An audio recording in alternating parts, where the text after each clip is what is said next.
नाज़रीन, अवामी न्यूज़ में ख़बरनि जो सिलसिलो जारी है। इन वक्त असीं तव्हांखे कराची में ख़बर ॾींदा हलूं त गुलबर्ग चौरंगी ते कार सवार शहरी ऐं ट्रैफ़िक एहलकारनि में झेड़ो थी पियो आहे। कार सवार फ़रार थियण दौरान ट्रैफ़िक एहलकारनि जे मथां गाॾी चाढ़े गीलंदो रहियो।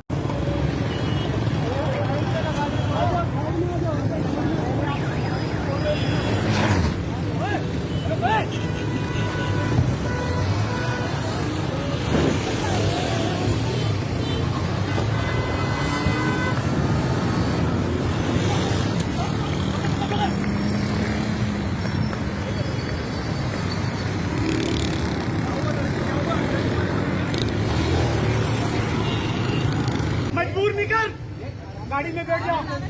मजबूर नहीं कर मुझे, गाड़ी में बैठ। ये भागेगा, गाड़ी में बैठ। हम ही बैठा हूँ। गाड़ी कौन चला रहा है? चलाना चाहता हूँ। हाँ,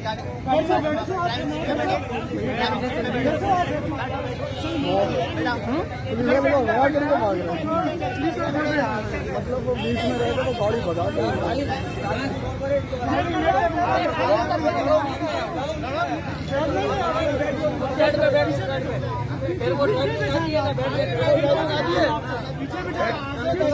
पीछे बैठो, आगे बैठो, एक बंदा और बैठो इसके साथ।